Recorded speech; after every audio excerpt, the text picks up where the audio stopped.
नमस्कार, आप देख रहे हैं देश दिन भर। मैं हूं आपके साथ कीर्ति हर्ष बिंदल और बुलेटिन का आगाज महत्वपूर्ण खबर के साथ। राजनीतिक फंडिंग पर देश भर में इनकम टैक्स की रेड देखने को मिली। आरोपियों के खिलाफ इनकम टैक्स की सबसे बड़ी कार्रवाई की जा रही है। उत्तर प्रदेश, उत्तराखंड समेत कई राज्यों में छापेमारी हो रही है। देश भर में करीब 50 ठिकानों पर एक साथ आईटी की रेड पड़ी है। यूपी के 24 से ज्यादा ठिकानों पर आईटी की रेड जारी है।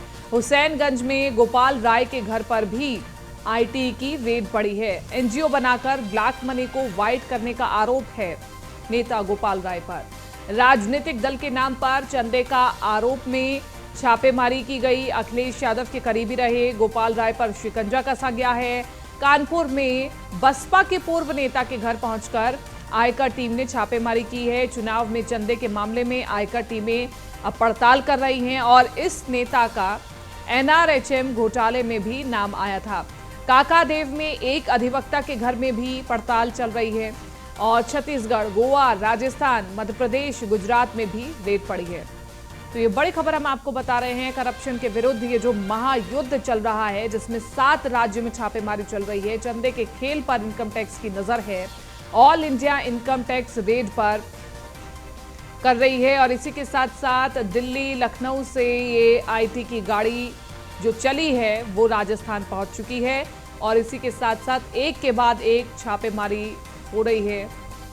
जो मुख्य आरोपी हैं, जिनका नाम कई घपलों में आया है, उनके ऊपर छापेमारी हो रही है। राजनीतिक फंडिंग पर देश भर में छापेमारी चल रही है। चुनावों के वक्त में चंदा अर्जित किया गया हो या फिर एनजीओ के जरिए ब्लैक मनी को व्हाइट में तब्दील किया गया हो, उसको लेकर के ये बड़ी खबर, जहां पर आईटी की रेड देखने को मिली है। इनकम टैक्स की रेड, यूपी के 24 से ज्यादा ठिकानों पर आईटी की रेड जारी है। हुसैनगंज में गोपाल राय के घर पर आईटी की रेड, बसपा के पूर्व नेता हैं, उनके घर पर भी रेड देखने को मिली है और सीधे तौर पर राजनीतिक दल के नाम पर जो चंदे अर्जित कर रहे हैं, उनके घर पर छापेमारी चल रही है। अखिलेश यादव के करीबी रहे हैं गोपाल राय, उन पर भी शिकंजा कसा गया है। कानपुर में बसपा के पूर्व नेता के घर पर भी आयकर की टीम पहुंची है और चुनाव में चंदे के मामले में आयकर की टीमें पड़ताल कर रही हैं। इस नेता का एनआरएचएम घोटाले में भी नाम आया था। जो बसपा के पूर्व नेता हैं, काकादेव में एक अधिवक्ता के घर पर भी पड़ताल चल रही है। छत्तीसगढ़, गोवा, राजस्थान, मध्य प्रदेश, गुजरात में भी रेड चल रही है। राजनीतिक फंडिंग पर देश भर में इनकम टैक्स की रेड देखने को मिल रही है। आरोपियों के खिलाफ इनकम टैक्स की सबसे बड़ी कार्रवाई देखने को मिल रही है। उत्तर प्रदेश, उत्तराखंड समेत कई राज्यों में छापेमारी हो रही है।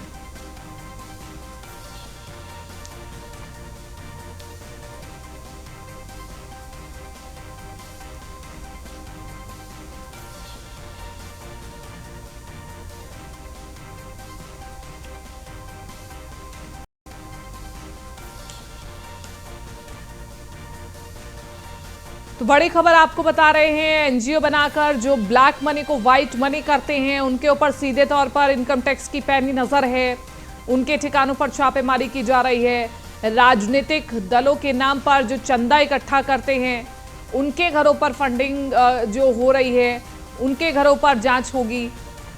कानपुर में बसपा के पूर्व नेता के घर जो आयकर की टीम पहुंची है, वहां पर भी लगातार छापेमारी चल रही है। इस नेता का एनआरएचएम घोटाले में भी नाम आया था। जिक्र हो रहा है बसपा के पूर्व नेता का। काकादेव में एक अधिवक्ता के घर पर भी पड़ताल चल रही है। हालांकि विपक्ष की इस पर क्या कुछ प्रतिक्रिया आती है, ये देखने वाली बात, लेकिन लगातार ये छापेमारी चल रही है।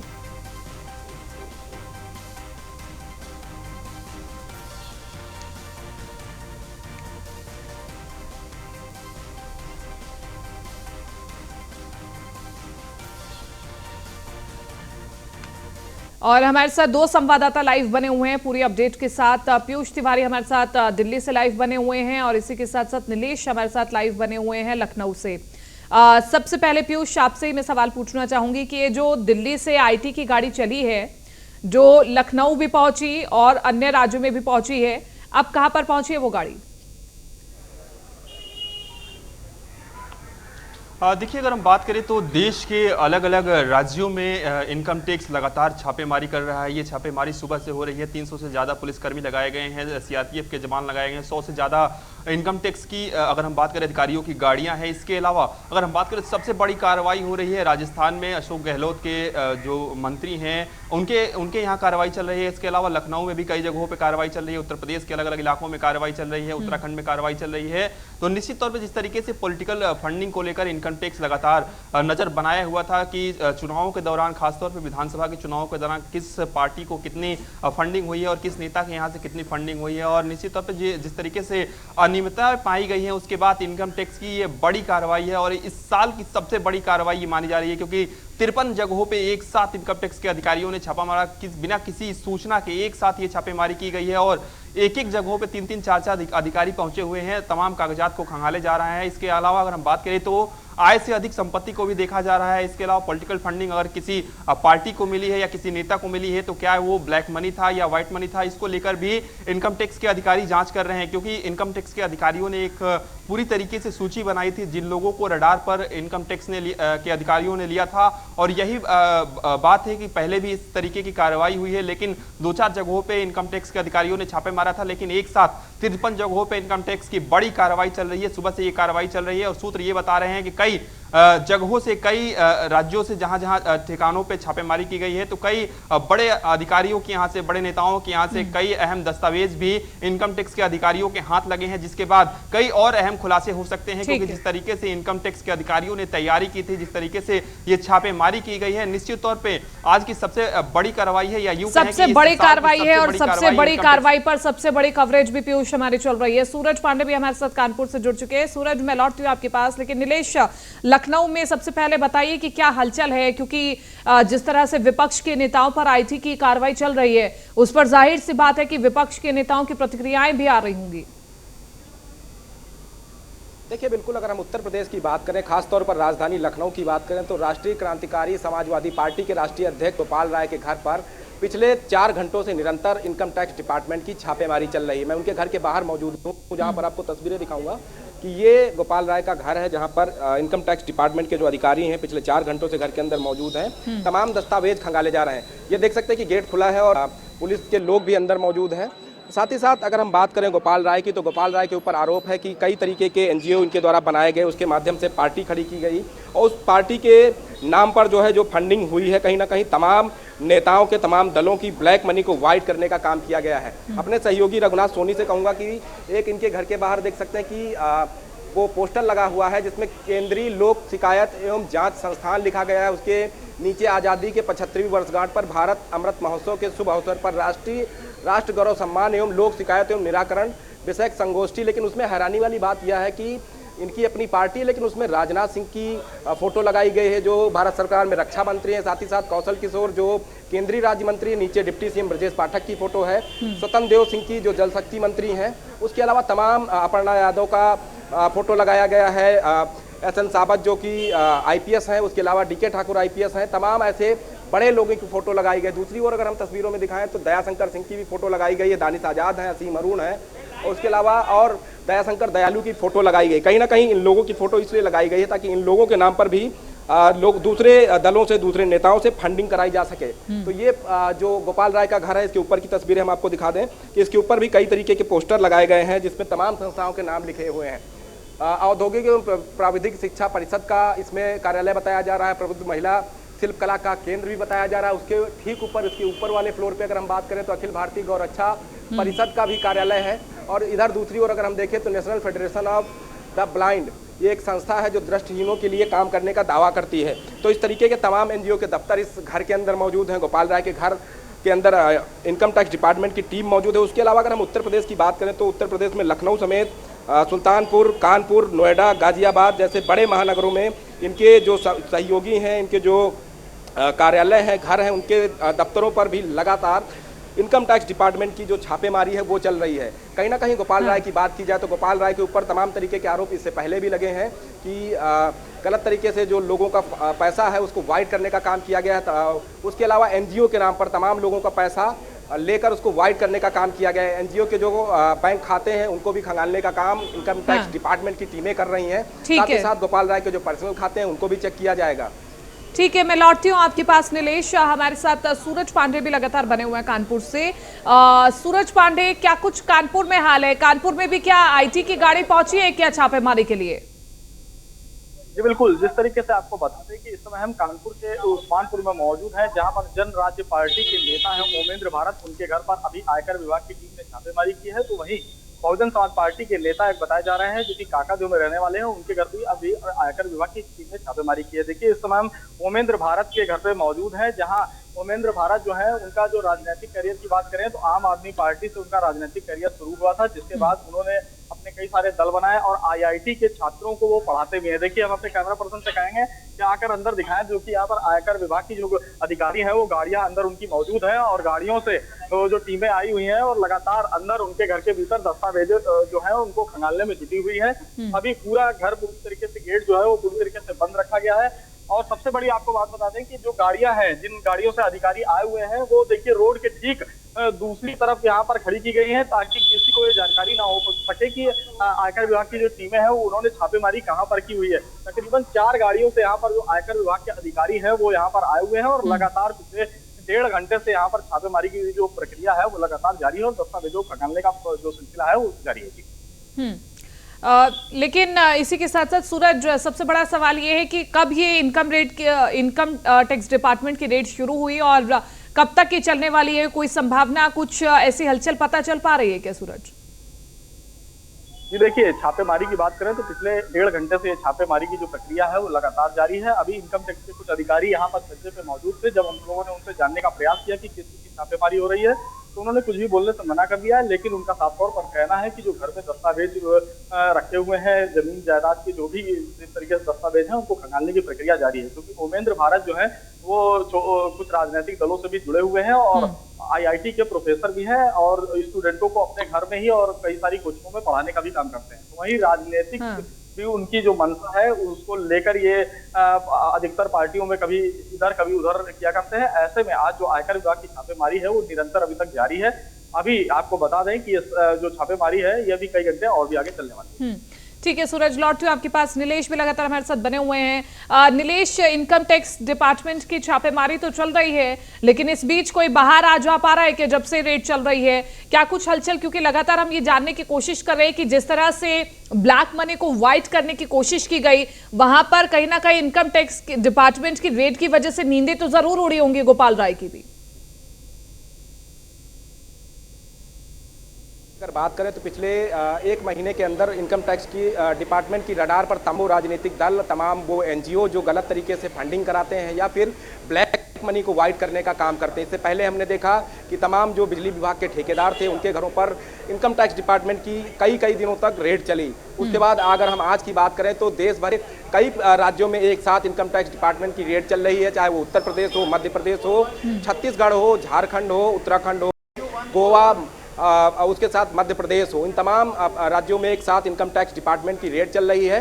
खास तौर पर इनकम टैक्स की रडार पर वो लोग हैं जिन्होंने एनजीओ बनाकर तमाम लोगों से फंडिंग कराई है और वो फंडिंग आखिर गई कहाँ है, एनजीओ ने उस पैसे का क्या किया है, कहाँ इन्वेस्ट किया गया है। उसके अलावा जो इनकम टैक्स की चोरी है उसको लेकर इनकम टैक्स के जो अधिकारी हैं वो निरंतर उत्तर प्रदेश के अलग अलग जगहों पर, खासतौर पर लखनऊ की बात करें तो गोपाल राय के घर पर पिछले 4 घंटों से निरंतर इनकम टैक्स के अधिकारी अंदर मौजूद हैं। किसी को छापेमारी के दौरान जो भी घर के सदस्य हैं या जो लोग उस समय घर के अंदर मौजूद थे उनको बाहर आने की इजाजत नहीं है।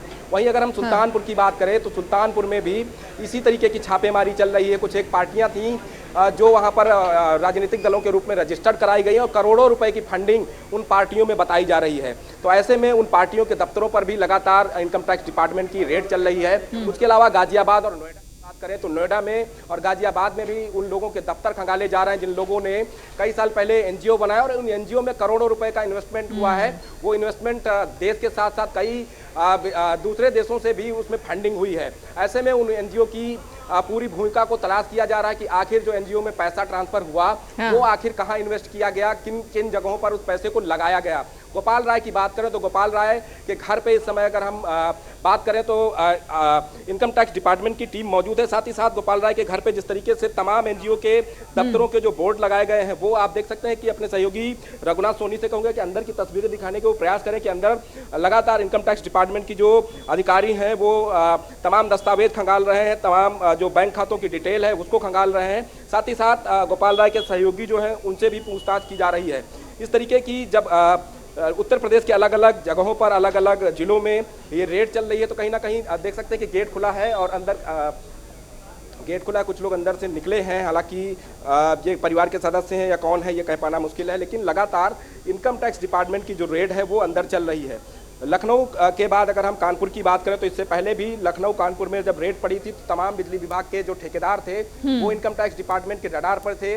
उसके अलावा बिल्डरों के घरों पर भी छापेमारी हुई थी। लेकिन आज की बात करें तो तमाम एनजीओ चलाने वाले लोग हैं, तमाम राजनीतिक दलों से जुड़े हुए लोग हैं, उनके दफ्तरों पर उसके घरों पर इनकम टैक्स डिपार्टमेंट की जो रेड है वो पिछले कई घंटों से चल रही है। अब देखना होगा कि गोपाल राय के घर पर जब इनकम टैक्स डिपार्टमेंट की रेड खत्म होगी तो क्या कुछ अहम दस्तावेज, क्या कुछ बैंक खातों की डिटेल इनकम टैक्स डिपार्टमेंट के हाथ लगती है और क्या कुछ अहम जानकारियां हाथ लगती हैं, क्योंकि जिस तरीके के आरोप गोपाल राय के ऊपर लगे हैं कि बिल्कुल आरोपों के बीच में ये जो छापेमारी चल रही है उसमें क्या कुछ निकल करके सामने आता है उसके लिए अभी हमें इंतजार करना होगा। ठीक है नीलेश, बहुत बहुत शुक्रिया। सूरज पांडे आपका भी बहुत बहुत शुक्रिया तमाम इस जानकारी के लिए। और इसी के साथ साथ अगली महत्वपूर्ण खबर का रुख कर लेते हैं। कांग्रेस की भारत जोड़ो यात्रा का आगाज आज से हो गया है। राहुल गांधी कन्याकुमारी से शुरू करेंगे कांग्रेस की भारत जोड़ो यात्रा। भारत जोड़ो यात्रा शुरू करने से पहले राहुल गांधी चेन्नई पहुंचे। पिता राजीव गांधी की समाधि पर जाकर उन्होंने पहले उन्हें श्रद्धांजलि दी। राहुल गांधी के साथ 117 पार्टी के नेता मौजूद रहे और यूपी और उत्तराखंड के कांग्रेस के नेताओं को भी अहम जिम्मेदारी मिली है। तो बड़ी खबर हम बता रहे हैं, भारत जोड़ो यात्रा शुरू करने की ठानी है कांग्रेस ने। पिता राजीव गांधी की समाधि पर जाकर के श्रद्धांजलि पहले राहुल गांधी की ओर से दी गई और उसके बाद अब इस अभियान की शुरुआत करेंगे राहुल गांधी। तो ये बिल्कुल उसी की तर्ज पर है जब आजादी के समय पर महात्मा गांधी ने भारत छोड़ो अभियान शुरू किया था। आगे बढ़ रहे हैं दिल्ली से अगली खबर। बांग्लादेश के प्रधानमंत्री की राष्ट्रपति द्रौपदी मुर्मू से मुलाकात हुई। शेख हसीना ने राष्ट्रपति द्रौपदी मुर्मू से मुलाकात की। भारत बांग्लादेश के संबंध विश्वास की भावना से प्रेरित हैं, ये राष्ट्रपति द्रौपदी मुर्मू ने कहा। बड़ी खबर आपको बता रहे, शेख हसीना ने राष्ट्रपति द्रौपदी मुर्मू से मुलाकात की। तस्वीरें दिखा रहे हैं, शेख हसीना ने राष्ट्रपति द्रौपदी मुर्मू से मुलाकात की। भारत बांग्लादेश के संबंध विश्वास की भावना से प्रेरित हैं और इस तस्वीर को देख करके यही कहा जा रहा है कि भारत और बांग्लादेश के बीच जो रिश्ते हैं वो और ज्यादा मजबूत हो रहे हैं और ज्यादा प्रबल हो रहे हैं।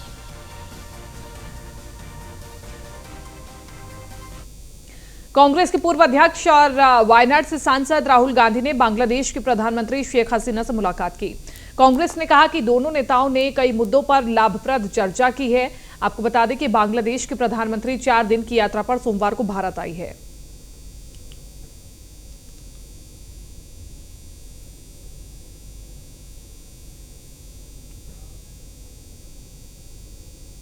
शिवसेना नेता और महाराष्ट्र के पूर्व मुख्यमंत्री उद्धव ठाकरे मातोश्री में कार्यकर्ताओं को संबोधित कर रहे थे। संबोधन के दौरान उद्धव ठाकरे ने अमित शाह पर खूब निशाना साधा। उन्होंने कहा कि गद्दारों की भीड़ से युद्ध नहीं जीत सकते, लेकिन मुट्ठी भर वफादारों से युद्ध जीता जा सकता है। उन्होंने आगे कहा कि मुंबई में मंगल मूर्ति और अमंगल मूर्ति दोनों दिखे हैं। मेरे पास अब सिर्फ वफादार शिव सैनिक है, वफादारी नहीं बिक सकती, चाहे जो बोली लगा ले। इसके बाद उद्धव ठाकरे ने अमित शाह पर पलटवार करते हुए कहा कि वो मुंबई नगर निकाय चुनाव में बीजेपी को आसमान दिखा देंगे। एकनाथ शिंदे गुट और भाजपा मिलकर बीएमसी चुनाव लड़ेगी। अमित शाह ने उन्हें 150 सीटों का लक्ष्य दिया है। शिवसेना ने भी 150 सीटों का लक्ष्य रखा है।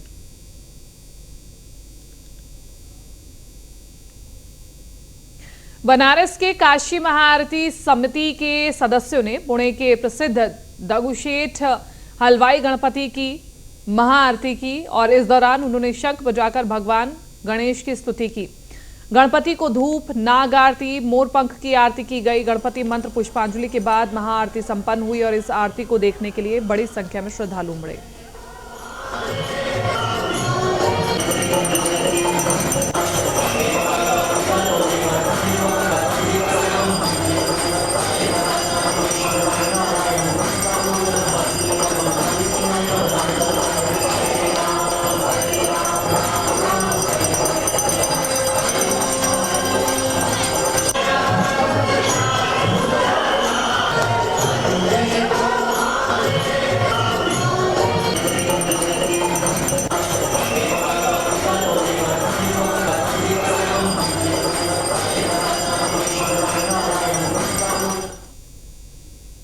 आगे बढ़ रहे हैं, बात करें अगली खबर की। गया जिले के बोधगया में जन अधिकार पार्टी की 3 दिवसीय चिंतन शिविर कल से शुरू हो चुका है, जिसमें पार्टी के राष्ट्रीय अध्यक्ष पप्पू यादव, प्रदेश अध्यक्ष राघवेंद्र कुशवाहा समेत तमाम दिग्गज मौजूद रहे। संयुक्त रूप से दीप जलाकर कार्यक्रम का विधिवत उद्घाटन किया गया।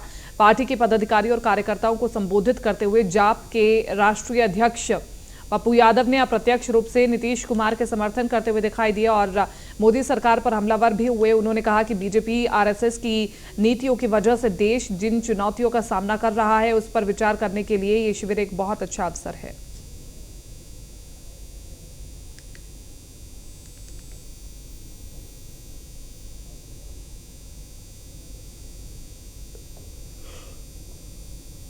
इस देश को सेव करना, उसमें जन अधिकार पार्टी लगातार ये काम करती रही और मैं उम्मीद करता हूं जगजीवन बाबू, ललित बाबू, रामविलास जी,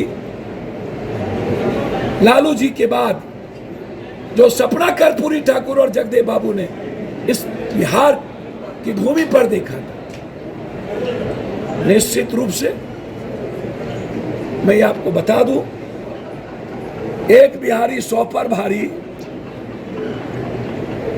ये याद रखिएगा, जेपी हो या गांधी, परिवर्तन बिहार बना था। तो उन्होंने एक प्रयास शुरू की कि इस देश को सेव। मनोज कुमार सिंह हमारे साथ ब्यूरो चीफ बने हुए हैं ज्यादा जानकारी के साथ। मनोज, बोधगया में जो ड्राफ्ट का 3 दिवसीय चिंतन शिविर चल रहा है, इस शिविर में अभी तक क्या कुछ हुआ है और किन किन बातों पर चिंतन किया गया? अभी जाप का जो 3 दिवसीय चिंतन शिविर जो मना रहा है उसमें जब आज शिरकत भी किए, उसके बाद वो देखिए लगातार जो है अब नीतीश कुमार के पक्ष में बोल रहे हैं और भाजपा के विरोध कर रहे हैं। और ये उसमें लग रहा है कि इससे आने वाले समय में जिस प्रकार सारी जो क्षेत्रीय पार्टी है अब एकजुट होती जा रही है। जो पप्पू यादव पहले नीतीश कुमार के खिलाफ बोला करते थे, अब वही पप्पू यादव अब नीतीश कुमार जी के पक्ष में बोल रहे हैं। उनका यह भी कहना है कि अब बिहार का कोई यदि लाल जाता है और पीएम बन जाए तो इससे बड़ी बात क्या हो सकती है। तो इन सब चीजों पे उन्होंने पूरा चर्चा किया। और जिस प्रकार देखिए नीतीश कुमार जी दिल्ली में भी तो सारे लोगों से मिलने का काम कर रहे हैं, तो उसी प्रकार ये यहाँ पे खुलकर यहाँ पे मतलब पूरे जो बिहार के लोग हैं उनके साथ मतलब मिलकर अब नीतीश कुमार जी के बारे में प्रचार प्रसार कर रहे हैं, चर्चा कर रहे हैं, उनके पक्ष में बोल रहे हैं। अब उनका विरोध में नहीं बोला जा रहा। यही पप्पू यादव जी थे जो कि बिहार को विशेष राज्य दर्जा के लिए इन्होंने नीतीश कुमार जी के खिलाफ करते थे और अक्सर कुछ ना कुछ टिप्पणियां करते थे। लेकिन अब वो विशेष राज्य का दर्जा की अब चर्चा ना करके अब पीएम बनाने को लेकर अब हर जिले में अपना अपना ये पार्टी का वहां पे 3 दिवसीय चिंतन शिविर लगा रहे हैं और उसमें खुद शिरकत करके नीतीश का प्रचार प्रसार कर रहे हैं। ठीक है, बहुत बहुत शुक्रिया तमाम इस जानकारी के लिए।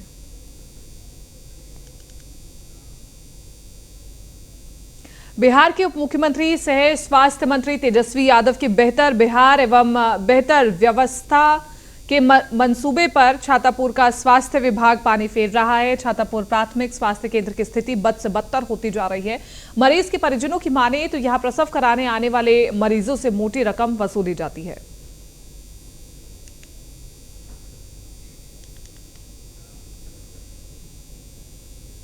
और बिहार के सिवान जिले में अपराधियों ने पुलिस टीम पर हमला कर दिया है, जिसमें एक पुलिसकर्मी की मौत हो गई है। घटना सिवान जिले के सिसवन थाना क्षेत्र के ग्यासपुर गांव के पास की बताई जा रही है। बेखौफ अपराधियों ने पुलिस की गश्ती गाड़ी पर अंधाधुंध फायरिंग कर दी और इस घटना में अपराधियों की गोली लगने से एक सिपाही की मौत हो गई है, जबकि गोली की आवाज सुनकर खिड़की से झांक रहे अधेड़ गोली लगने से गंभीर हो गया। घटना के बाद बाइक सवार बेखौफ अपराधी मौके से फरार हो गए। बैठा हुआ था मोड़ के पास, उसे रोक के पूछा गया क्या कर रहा है यहाँ बैठ के। इतना पूछने के बाद वो लोग भागने लगा, जिसका पीछा किया गया उसी पीछा करने के क्रम में गोली चला दी। उसने गोली चला दिया। तो सिपाही में पुलिस प्रशासन में कितने लोग घायल हैं? एक ही आदमी, इसी को गोली लगी। बैठा हुआ था मोड़ के पास। पंच पहाड़ियों की गोद में बसा राजगीर के वादियों में मगध साम्राज्य के शक्तिशाली उत्कर्ष की गाथाएं आज भी देखने को मिलती है, जहां चक्रवर्ती मगध साम्राज्य के प्रतापी राजा जरासंध के शासन में निर्मित ये सैन्य सुरक्षा बंकर आज भी अपनी कहानी बता रहे हैं। हम लोग तो यहाँ घूमने के लिए यदा कदा आते रहते हैं, क्योंकि यहाँ के लोकल हैं और जानकारी थी, बचपन में यहाँ घूमा करते थे इस बंकर के बारे में कि ये जरासंध काल से ही ये बंकर था। राजा जरासंध बहुत ताकतवर हुआ करते थे, यहाँ के राजा, और मगध की राजधानी ये राजगीर रहा करती थी उस ज़माने में। और उनके सैनिक यहाँ से पांचों पहाड़ का निगरानी किया करते थे। जैसा कि लोगों में चर्चा है कि बहुत सारा आज भी इस बंकर के जैसा पूरे जंगल में, पूरे पहाड़ों में बहुत सारी ऐसी चीज़ है जिसको आप खोज करके निकाल सकते हैं और इस इतिहास को डेवलप कर सकते हैं। ये जो विपलाचल पर्वत पे जो आप सैन्य बैंकर देख रहे हैं, वो महाभारत कालीन मगध सम्राट जरासंध के शासन काल का निर्मित ये सैन्य बैंकर है। इसमें लगभग 16 फीट लंबा और 6 फीट चौड़ा ये सैन्य बैंकर बनाया गया है, जिसके अंदर 2 फीट बाई 2 फीट का एक खिड़की बनाया गया है। उस खिड़की से राजगीर के पांचों पहाड़, विपलाचल पर्वत, सोनगिरी, उदयगिरी, वैभागिरी, सारा पहाड़ जो है उससे नज़र आता है। तो उस समय सैन्य जो हमारे प्राचीन सैनिक होते थे वो इस बंकर से पूरे पांचों पहाड़ पर नज़र रखते थे, ताकि जो बाहर के आक्रमणकारी हो उस पर नज़र रखा जाए। और ये विपलाचल पर्वत के पहाड़ पे है। सोचिए कि उस समय जो इसको बनाया गया है, उस समय कोई आधुनिक मशीन नहीं होती थी, बावजूद इसके बड़ी बड़ी चट्टानों से इस पहाड़ को जो है इस तरह से सजाया गया है कि लोग 10-15 लोग इसमें एक साथ रह सकते हैं। ये जो विपलाचल। फिलहाल देश दिन भर में मेरे साथ इतना ही, लेकिन आप बने रहिए न्यूज़ 1 इंडिया के साथ।